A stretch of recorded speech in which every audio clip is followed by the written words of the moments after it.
Welcome to the Talent Time Machine, the podcast for talent leaders that takes you on a trip to work in 2050. We're going to think about trends, possibilities, and new realities for talent. Today, we'll be exploring the future world of work, where it is the creative generalist who succeeds, and not the professional specialist we value so highly today. I'm Marissa Geist, and I'm joined by strategist, technologist, and futurist Ian Beacraft, founder of the consultancy Signal and Cipher. Ian, welcome. Marissa, it's a pleasure to be here. So Ian, from your background and your creative industries, what drew you into focusing on the world of work? So I'd been studying technology for the longest time. I'd worked a lot in new and emerging technologies for about 15 years, agency side and with brands. And the one thing that I always felt was missing from a lot of the work I'd seen in that space was the focus on people. It was all about, this new technology can do this amazing thing. Take a look at this. So we should go use this. And the conversation was less about how does it affect the people that are working with it? How does it change the work that I do? How does it change the way I do my work? And I've found, especially over the last 5 years, as I've leaned more into how we actually adopt these technologies and bring them into organization. The most important part of the equation is not the technology. It's the people. It's the structures we build around them. It's the way that we integrate them. And there's a big difference between technological capability and practical reality. And I wanted to lean into what made it possible for people to adopt technologies that were beneficial, and how do we create a positive sum game for everybody rather than just focusing on how cool certain technology is, which obviously is a pretty prescient argument for where AI is right now. Yes, I did notice in your podcast, you said, or one of the videos you said, if you're talking about the competitive advantage of AI, just forget it, because in 6 months, it's going to be irrelevant. So if that's in 6 months, what in 2050? Are we just going to be using technology in a different way? Our work looks totally different. What does a day in the life look like for someone in 2050? The challenge with making predictions is we as humans are pretty bad at it. And even as a futurist, I'll say right away, our goal isn't to predict the future, but it's to enable us to understand what the potential patterns are that we can reflect upon. And I'll start with some really good company. Back in 1992, Bill Gates said we'll have spam figured out in 2 years.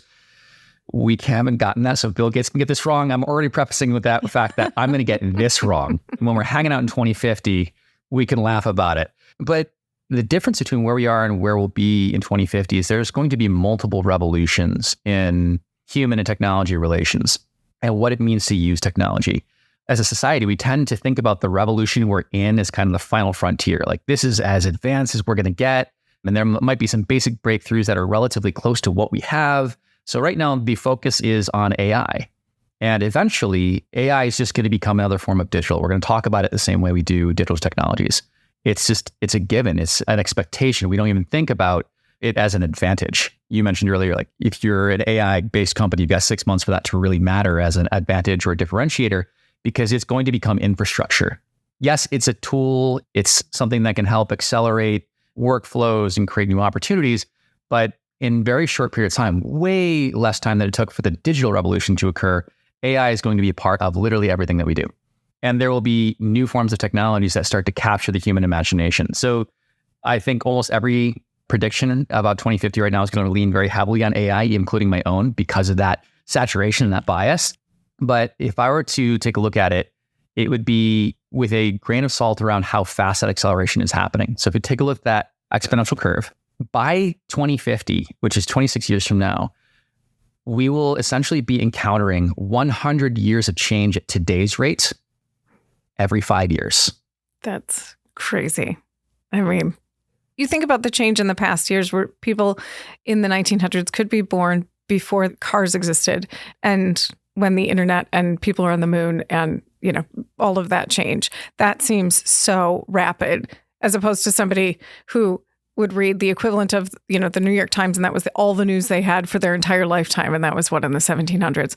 So I can see the rate of change. I can't see it. I'm not an exponential thinker. I think that's a really limiting factor, as you've mentioned in your research.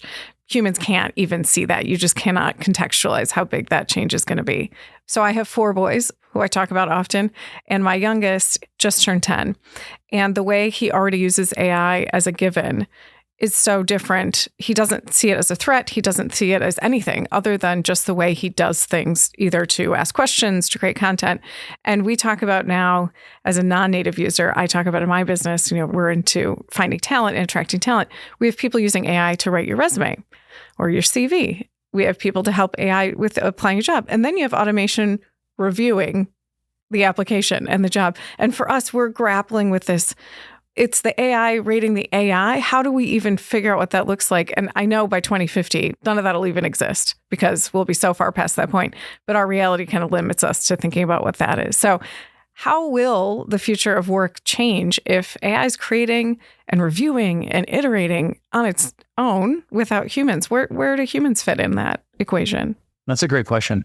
The challenge in seeing through where we are right now is because we're in this stage where the infrastructure behind the technology hasn't really been built out.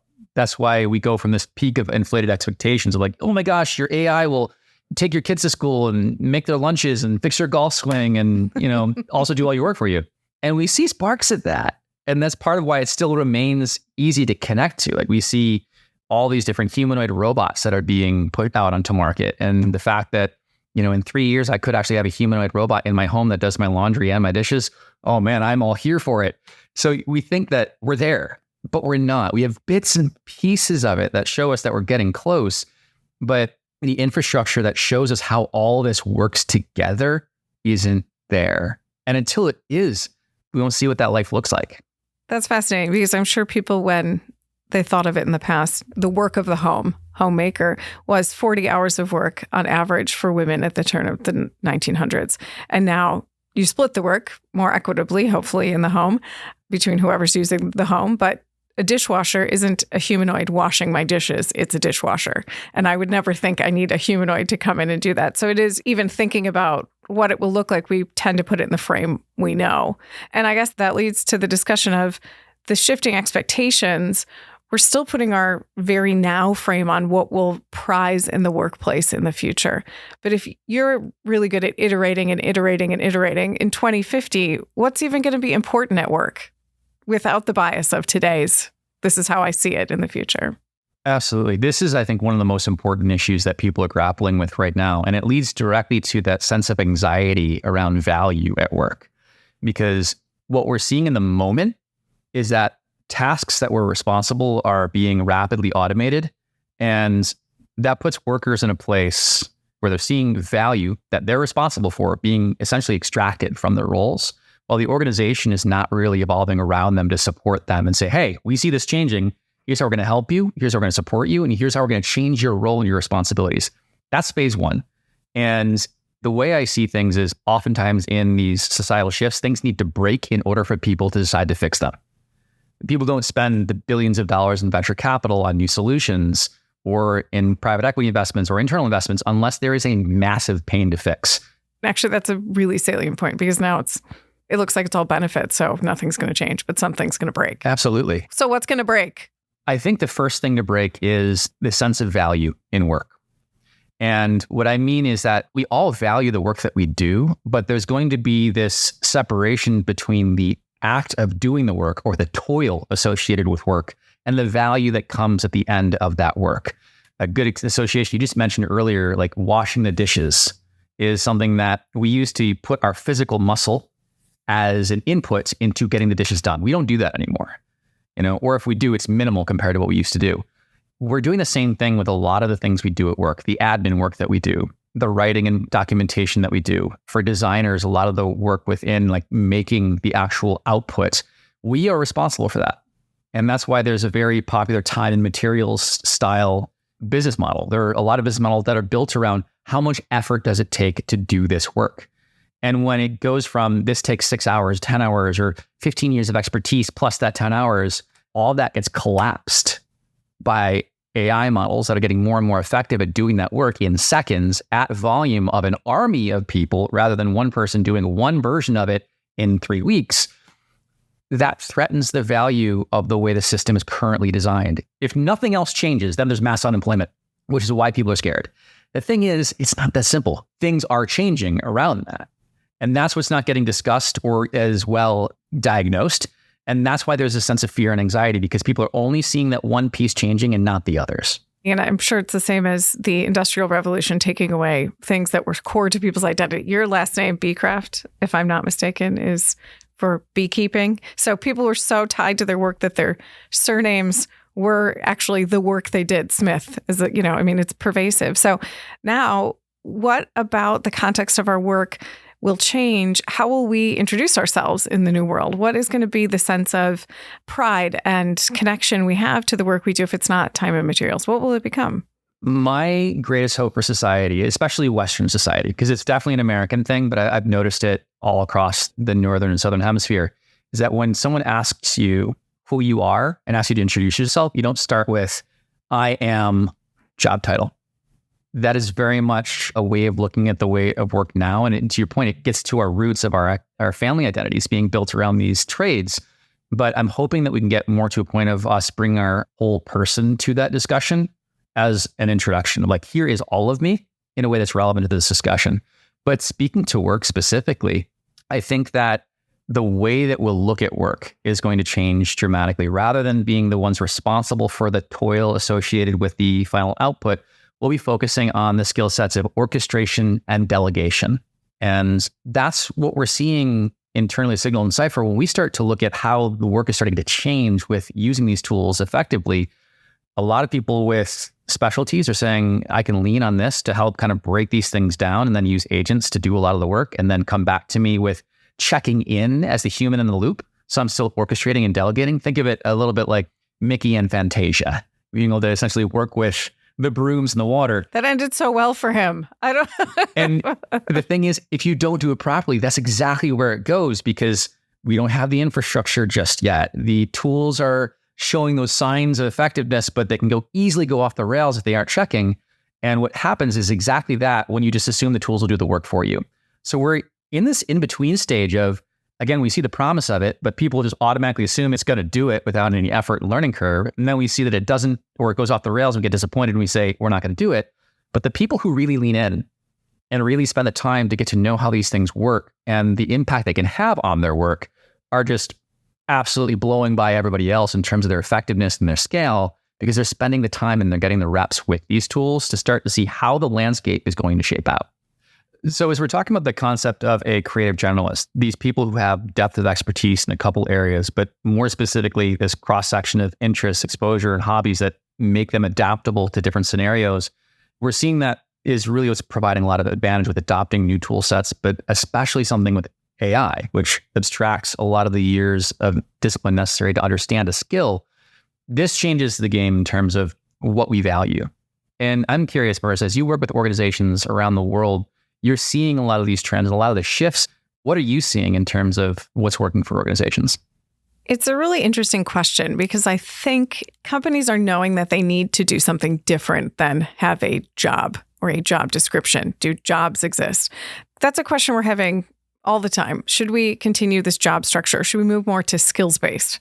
And what is skills-based? And we're at the really early stages of thinking about work in terms of skills, in terms of immediacy of access to those skills versus here's my job, here's where you report to, here's how would I pay you for. That is a huge shift within companies, but the discussion has started. And at this time, we're seeing a lot of people saying, I need good analytical skills, which is actually not what you need. The AI does most of the analyzing. So analytical skills is a proxy, I think, for what you articulated as a creative generalist. And that's someone that you can just plug in and say, take a look at what this is, process it, come up with a recommendation, and then help us move forward. But companies are not ready to do that yet. And also, everyone defining their own way of articulating and creating a taxonomy for skills is probably not a good use of anyone's time. You think about just standard ways of talking about different skills. Someone like an IBM or one of the big data houses will come up with a taxonomy that we'll all end up using. So us creating these like small specialist ways of working, it seems a bit premature. So what we're saying is, don't try to build your own. We're not that far away from having a different language, having a different way of working. Once we kind of get the bones of the house put out to market and usable for the data sets and for the big platforms that exist in companies, we can take that and use that now. So people are asking about it. They know there's something different. They really can't articulate it. They might be 10% off the mark, but they're trying to do something now to get ready for it. So we're trying to make sure that they're not engineering for something that's going to be just obliterated when a big data set comes through and says, no, this is the way we're doing it. That's just wasted effort. So that's what companies are seeing. They know something is changing. They need to do something differently. We're still probably thinking too close to the paradigm that we have today. Having people be generalist conductors versus doers, or I like the toil factor is taken away. So you need to be really comfortable orchestrating and delegating. That's a new skill set. That's not something that people that grew up in the repetition or the memorization era, I know they struggle with us accessing data versus memorizing data. And this is like the same type of leap then to say how we teach, how we learn, what we ask our kids to do, what we value in school.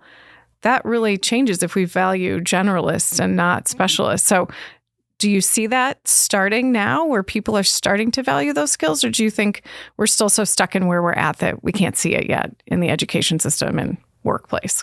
It's interesting. I think that the education system had the biggest backlash, or at least public backlash, to a lot of this new technology, but they've also very quickly adopted it. I was impressed by how quickly the narrative turned around from, we'll never allow this in the classroom, to, okay, it's just the way the world is now. And they, for the most part, have responded. There's a long, long way to go, but they've done a better job than most corporations have.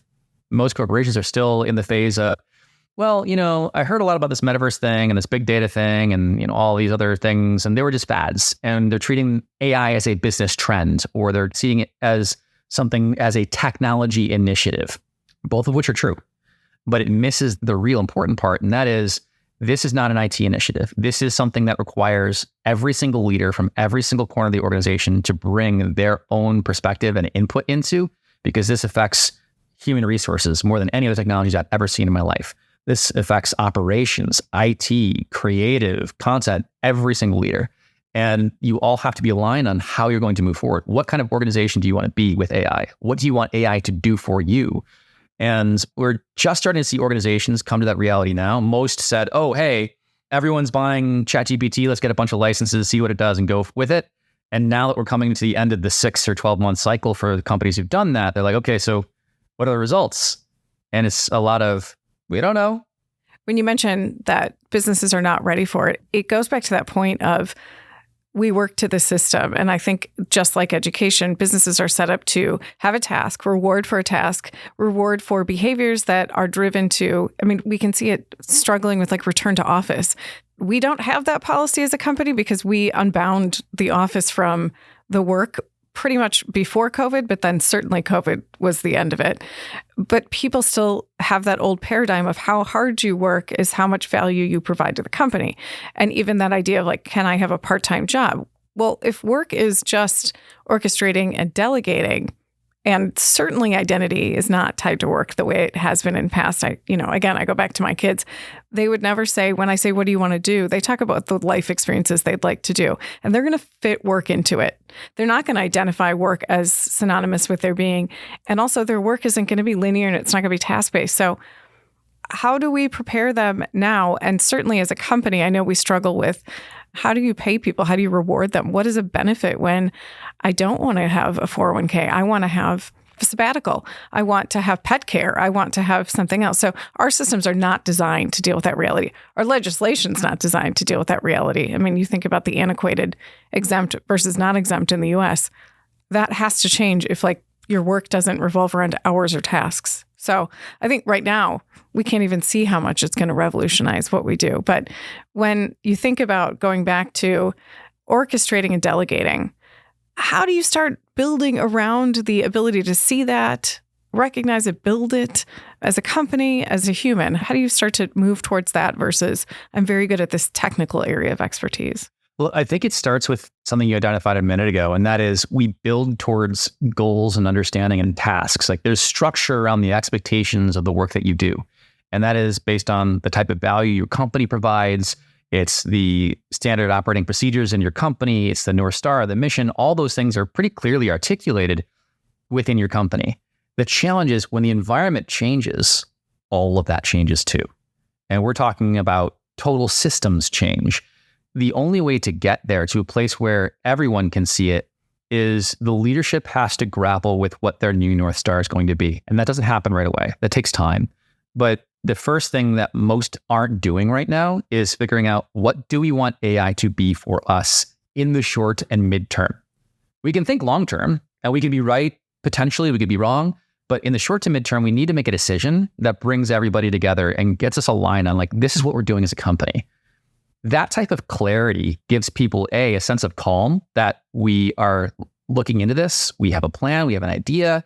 It's not just that, whatever happens with AI is going to happen to us, and, we're at the whims of this. And we're going to be shaped by it. It's like, we're going to take charge of our own destiny, and this is the course there. When that happens, people can start to see where their part is going to play in that. And that's something that has to cascade down from leadership is, okay, at each level of the organization, what does this mean for you? So when you're starting to get to the individual contributors and you're like, okay, your work now looks like this, it needs to be a partnership between management and individual contributors of, how does this re-engineer the work that you do? How does this impact the work that you do? And get into the nuance of that. And we need people to understand what their value is going to be in that, but we can't do that unless they get hands-on with it. But we don't want people to just get hands-on with it willy-nilly. They need a North Star. So you need to come at it from both ends of the spectrum. And that's when people start to understand, oh, this is how things are different. This is what it means to delegate some of this to the bots that can take away some of the toil and put myself in a place where I'm thinking more strategically about the impact I can have. One of the things that we talk with our clients on is that we say one of the biggest shifts is not just managing down and out, but a much, much bigger emphasis on managing upwards and across. And that's going to be one of the biggest ways that this technology gets spread throughout the organization is the leadership tends to be a little bit more mature. They're a little bit less likely to want to adopt new technologies, whereas the younger part of the workforce, the individual contributors, are more likely to be natives in this space. And these tools actually make it really easy to essentially encapsulate some of the value you provide as an individual and push that up to your boss and say, hey, this thing I did for you that I've done like 100 times, I've automated this and now it's available for you as a superpower. And that becomes part of your value of pushing and managing up. And essentially without them having to be, learning these new skills, which often they won't, you as an individual contributor or a more junior employee are creating value, making them look good, getting them in the right places. And that's how you get promoted. We all know that. But it's that infusion from the bottom to the top, whereas the strategy needs to come from the top to the bottom. And that's where we have to have this contract between all employees and management of, we're going to work this together. Here's what I'm going to give you. Here's what I need from you. That makes total sense. And the native user, I think everyone not having to become as proficient as a native user is probably a breath of relief for some of us who did not grow up in this way. I think about that idea that I would have to work in that way is terrifying, quite frankly. Is that what's going to come to work? Makes sense to say, no, the corporate paradigm is we're the strategy, we're the leadership of what we want to be, and we're welcoming those new ways of working. And not everyone has to be as proficient at bringing that to bear, but they have to be welcoming in making sure that we don't hold on to ways of working that aren't as good as the ones that the new users are bringing to us. And that actually seems like a much more realistic idea than all of us learning how to do what somebody who grew up with AI and never would think of not using it for a task would do. And that's the agreement. That's the corporate paradigm shift. Strategy from the top, culture, in a lot of ways, what you're saying, like reward that, make sure that it's talked about and visible. And then from the bottom up, it's make sure you bridge it into the real work and you don't just do something cool that doesn't have an outcome. Is that kind of what I'm hearing, that you're seeing that the reality looks like? That's bang on. I think that any company that approaches it like that at this point in time is going to be way ahead of the game. Okay, so before we end, I have a few quick fire questions for you. Are you up for them? Let's do it. Okay. Am I being too conservative in thinking it might take until 2050 to change from specialist to generalist, from toil to orchestration? Think it's going to be faster? I think that the companies that succeed the fastest will happen faster, but societal change takes a long time. There's a massive difference between technological possibility and practical reality. So we as a species, we don't like change. We don't do that instantly within our own generation. So yeah, I don't think there's any reason to say that it would happen before then. But I think that what we'll do is we will lionize those companies that do it a lot faster because they'll have adapted to be native to the new environment. That doesn't mean the other ones will be irrelevant. It just means that the scale, the growth, the speed of the success that those embrace it will probably be much faster.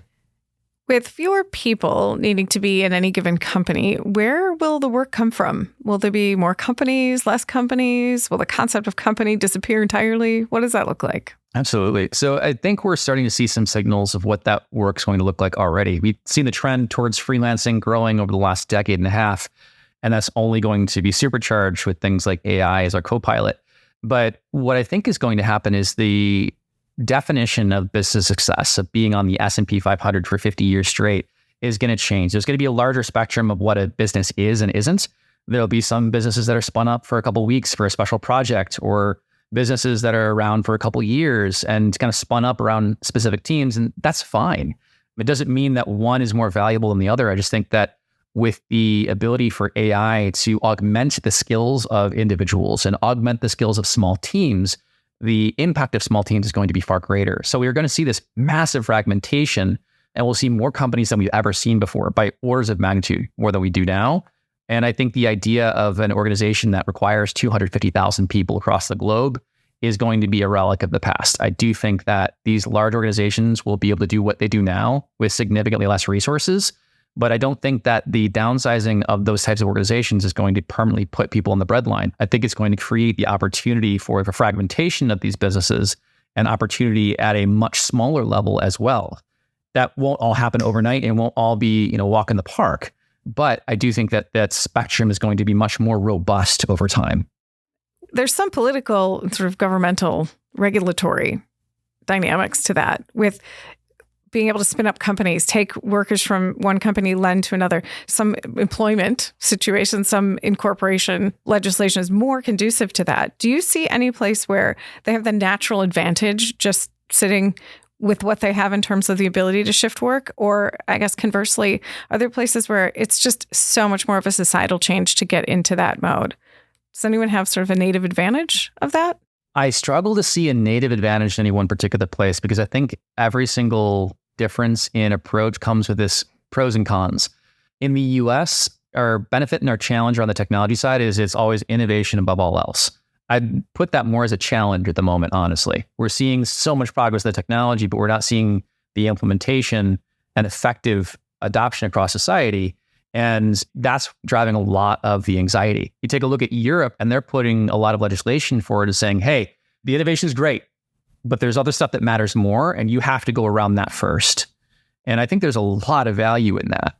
But I think that what we're going to get from both of those approaches is, I think we're going to get both the most catastrophic breaks in some cases from the technology gone wrong, as well as some of the benefits of the slow walking of some of the stuff down the road.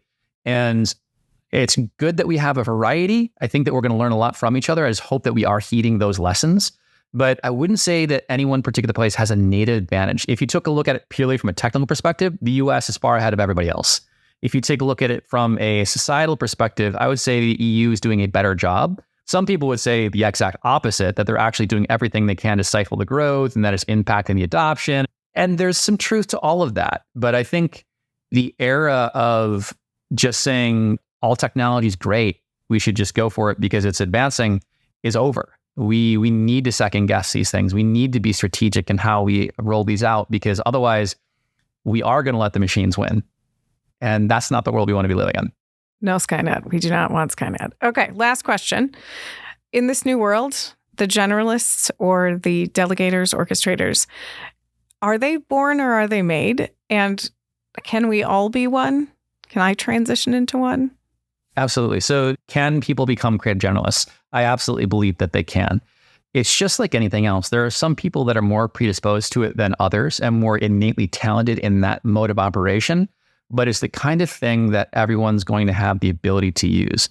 And I think that the tools that are being built right now are going to facilitate that in ways we haven't seen before. Kind of like the tools we have today with Teams, Riverside, Zoom, the cloud computing, everything we have today versus what we had in like 2002 is so wildly different, but it's built for the types and the mode of operation we have in work. So just like the previous technology innovations and automations made it so that I didn't have to do the manual work of typing, on a calculator to get to a formula 16,000 rows long. Now I have technology that is facilitating all these different discussions and technical documentations that I don't need to know about in order to get to an end goal that is much larger, more strategic on my behalf. So for now, I think that for the next 5 to 10 years, it's going to be something that those who are innately better are going to have an advantage. But I think the tools are going to essentially close that gap in that advantage over time and kind of bring that opportunity to everybody. That makes so much sense because I think about what a technologist was in 1996. It was somebody who knew how to use like AOL. And now no one's better at their job because they know how to log on to the internet. But that was a thing back in the day. You had to know how to access the tools, and now it's just pervasive. So that makes sense. Okay. Well, thank you, Ian. This was really, really insightful. And I think some of the points we took away about the difference in skill, moving from someone who is task and toil oriented to orchestrator, delegator. Your point about progress without implementation and that gap that causes the anxiety in societies and in companies is really something we could talk about today. What are you talking about that is potentially scary for people or something that they don't know how to pull down and use in their everyday life, and really closing that mental gap in terms of what we want to be as a company? And finally, your point about the corporation being the top-down idea of strategy and what type of organization you'd like to live at and work at, but then combining it with the bottoms-up adoption and innovation and creating a space where those two places come together and everyone feels empowered to be a part of the progress. Really insightful and probably something we can do before 2050, should be doing now. So, Ian Beacraft, futurist and founder of the consultancy Signal and Cipher, thanks for joining us on this episode of The Talent Time Machine. Cheers, Marissa. Thank you so much. Join me next time on the Trip to Work 2050 in the Talent Time Machine. To catch the next episode or hear from my previous guests, be sure to follow us on your favorite podcast platform. This episode was edited by Matt Covarrubias and produced by Dusty Weiss at Podcamp Media with the support of Sarah Smellick, John McCarran, and Laura Pikett of Heavenly, and the team at Cielo of Sally Hunter, Anna-Marie Andrews, and Susie Shuppel-Paul. For Cielo, thanks for listening.